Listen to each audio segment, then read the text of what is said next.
Welcome to Jerry's Fish Room. All right, guys, welcome back to Jerry's Fish Room. I am so glad that you joined me this week. Thank you so much to all of you that have subscribed to my channel, to all of those who have viewed these videos and left comments and shared and liked. Guys, I just appreciate the support. And again, I look forward to continuing to do this. I'm excited about it. And as this channel grows, I hope to meet more of you through this channel and to learn from you as well. So again, thanks a lot. Today I'm here to reach out and do a unboxing for you guys. Never done an unboxing before. I'm going to try to keep this as short as possible. It's probably my 50th take as I go through this. But I'm here to unbox what you saw in the thumbnail. Two wave makers from SICCE. Now, again, shout out to Jay Wilson for the intro for my channel. I spent some time at Aquashella, and that is where I got these two wave makers from. I kind of spent day one just scoping everything out. Day two, zeroed in on what I wanted to buy, and got a good deal. And so let's go to it. So what did I get? I got the SICCE. Right here, we can get up here, SICCE Voyager HP8. This is the 8, and a little bit about it here. It says on the side that it's good for, it says 200 to 396 US gallons. It has 3,200 GPH, or gallons per hour. 3,200 gallons per hour this pump will push. It runs about 18 watts. And now I didn't know when I went which one I should get and what was the appropriate size. So fortunately Jay was there, and told him what the application or the tanks that I was going to be using. And this one here is going to go in the 6-foot tank back here.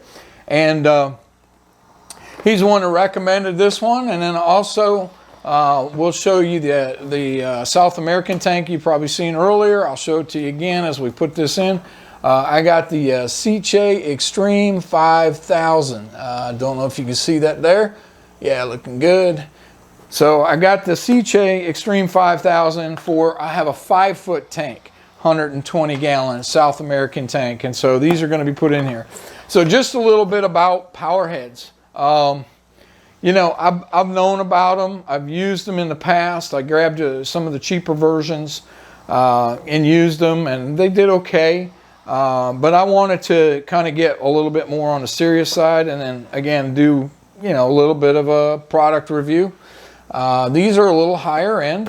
You can find this one for around $130 online, and then this one I seen, the Extreme, it's running around $80. The difference between the Extreme and the Voyager is this Extreme does 1,320 gallons per hour is what it pushes, and it runs at about 6 watts, and it says it's good for up to a 130 gallon tank.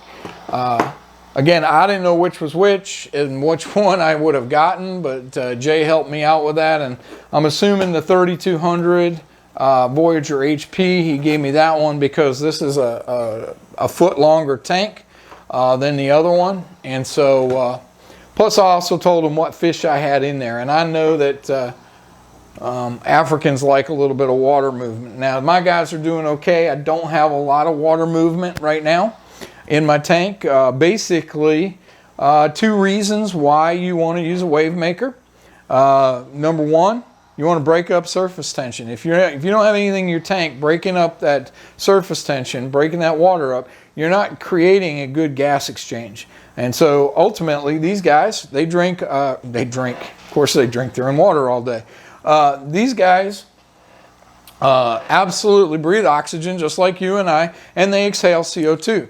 But the deal is if this water is not breaking up, if that surface tension is not being busted up, then it acts as a wall and it keeps that CO2 in the tank. And so what we want to do is we want to break up that surface tension to allow the CO2 to get out of the tank and it be replaced with oxygen. In this particular tank, I am doing that in the back corner. I have 4 two stacked together, Aquarium Co-op sponge filters, which I absolutely love. And maybe one day I'll do a review on those. But also have a canister filter, AquaTop 400 canister filter. Absolutely a great filter. Have no issues with it. I had this one for about 2 years now, clicking right along with no problem. So the water is being broken up also by the discharge from the canister filter. So in this particular tank, I'm going to probably use this for reason number 2. If you were to look, and I zoomed in, and maybe what I'll try to do is give you guys a little bit of a shot when I go and put these actually in, you can see there is fish poop all along the bottom, and it has a tendency to get settled in. This is an aragonite bottom. I have black and white aragonite, and so it's granule, so it kind of gets into those rocks a little bit, and it'll stay and not move. So on this particular tank, I'm going to go for using it to sweep the bottom.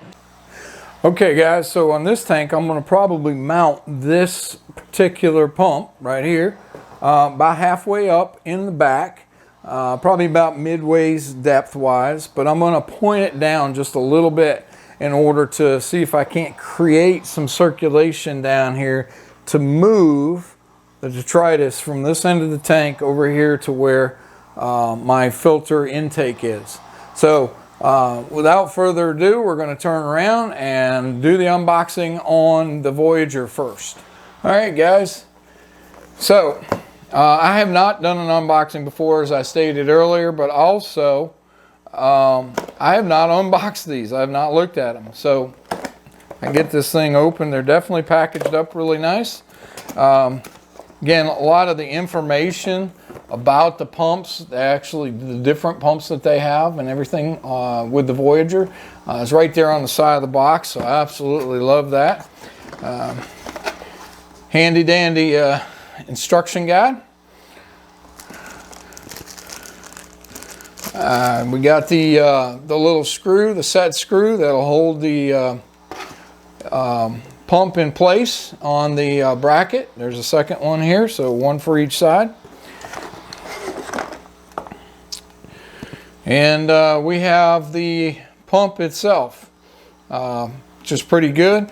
I kind of want to look. One of the things I always run into that I'm always curious about is what does the extension cord look like as far as length, because I don't know about you guys, sometimes I'm in a power situation where I got more cord or less cord than I need on the equipment. But this looks like it's probably 6 or 7 feet long. So that'll do very, very well. Then we've got the, that's it. Then we got, I don't know what this is. It's some sort of plastic thing. I'm assuming it's to wrap around the cord. Probably to keep the cord from maybe being cut or something by the glass lid or whatever the case may be, but I'll look at the instructions and I'll come back and tell you what that is. And then we have the mounting bracket. So I love this, and man, I'll tell you what, it's pretty strong. That is a strong magnet. You know, it's like right now, it's like really pulling close together and tight. So that is pretty impressive.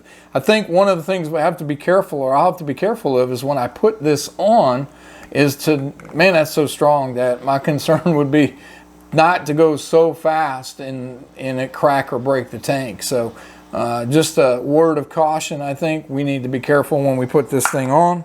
A little plastic ring that separated it. But that's cool. So it looks like you take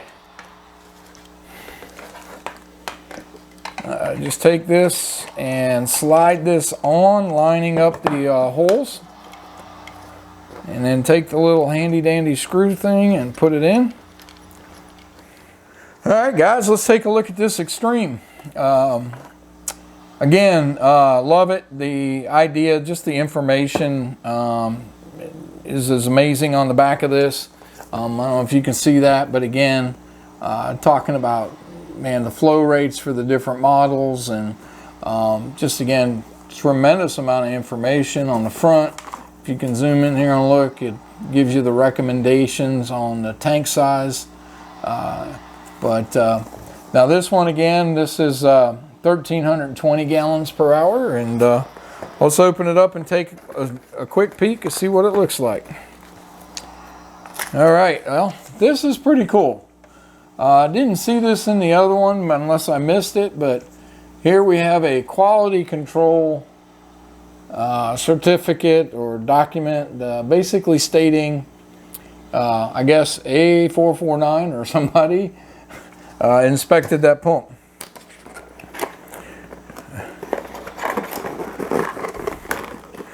All right. Again, nice little, again, the boxes. I love the boxes. I might actually use those for something else.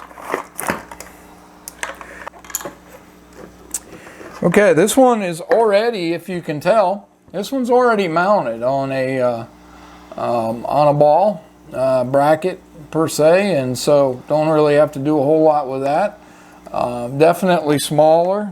To show you the size comparison, you can look at how much bigger and smaller one is versus the other. So again, looking forward to getting this bad boy in my 5-foot South American tank. And this one's got a magnet as well. And either I'm getting old and weak, or man, they make these magnets pretty strong. This also has some sort of a rubber pad, which I'll have to look at the instructions to see how this goes. Thinking maybe this actually slides on over. Yeah, it looks like it, either this side or the other side, I'll figure out, but it looks like it's kind of a shock absorber pad. So again, making it kind of soft and easy, and not so much vibrating on your tank. Again, it looks like, as I undo the cord, I think it looks like we have a good cord length here to deal with. I'm hoping so on this particular tank, because this 120 is a 5-foot long tank, and it's 20, I think it's like 26 inches deep. So yeah, it looks like we got a really good cord here, probably 6 foot. So probably looking forward to that. And then this, as I looked at it in on the box, this is, they're calling this a cord shock absorber. It just wraps around the cord. Just wraps around the cord like that. I don't know if you can see that. But just kind of wraps around the cord, and I guess it helps get rid of some of the vibration that you might get with the cord moving or whatever back and forth. So let me put this together, and we're going to go get these things in the tank. Okay guys, shows you how much I remember about my own tanks. I had those plants. I moved that plant right there, that big green thing. I moved it over, and totally forgot I had a wave maker in this tank. This is one of those Suns. I don't remember what side, or excuse me, what size it is. But the one thing I did notice is, you know, yeah, it's moving, but man, it's not as strong as I really thought. So I'm going to go in the tank, and we're going to take that thing out. Okay, I'm going to try to do this. I may block the camera, but I'm going to try to set this thing up in the front so that y'all can see kind of how it works. Looks, you got to be careful to pull that magnet. That magnet pulled apart. All right, we're going to drop this bad boy down in here. Get the cord out of the way. And again, I'm going to go very carefully because I can feel. There we go. Now, if you'll notice, when it comes to this, a lot of adjustment on this Voyager HP 8. There's a lot of adjustment. So you can get the up and the down. You can get a good range there. and then you can rotate this bad boy pretty much any way you want to. I'm going to keep it like this, keep that cord at the top. Probably, again, maybe kick it back a little bit. I don't know, I'll mess with it later. But for right now, what I'm going to do is plug this bad boy in, and I got it pointed up, so maybe we can see what kind of flow we get out of this. Hopefully I don't spray myself with a whole bunch of water. 3,200 gallons per hour seems pretty powerful. I don't know if you guys can tell. I just kicked my camera, but let me zoom this thing in. And we went from pretty still to this water is rocking and rolling all the way across. All right, guys, there's a little better angle of that Voyager 8 HP or HP8 at 3,200 gallons an hour. You can see that water is definitely moving. Cool thing I'm seeing here as we follow this along is, I don't know if you can tell, but right here in the corner of the tank, it's a little dark, but right there in the corner of the tank, I'm getting a little vortex where that water is hitting and then kind of going around. So again, I'm going to take this thing and maybe, man, I don't know. I may leave it just like that, set it a little lower, because I'm looking at a lot of detritus moving around in there now that this tank is going pretty solid. So definitely got some horsepower in this one. And remember, this one, guys, is a 6-foot tank. This bad boy is a 6-foot tank, and look at the water agitation on that. So I'm definitely going to probably lower it down. And but man, there will not be a problem for these guys to have some oxygen. And if you can tell, but that was a crystal clear tank, and now I'm kind of feeling pretty bad about it, but we'll get her cleaned up.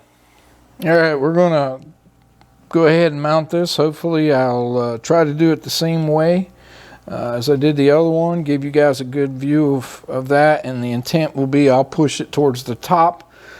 In this particular tank, I'm probably going to do the same thing, use it to sweep the substrate, as I got a decent amount of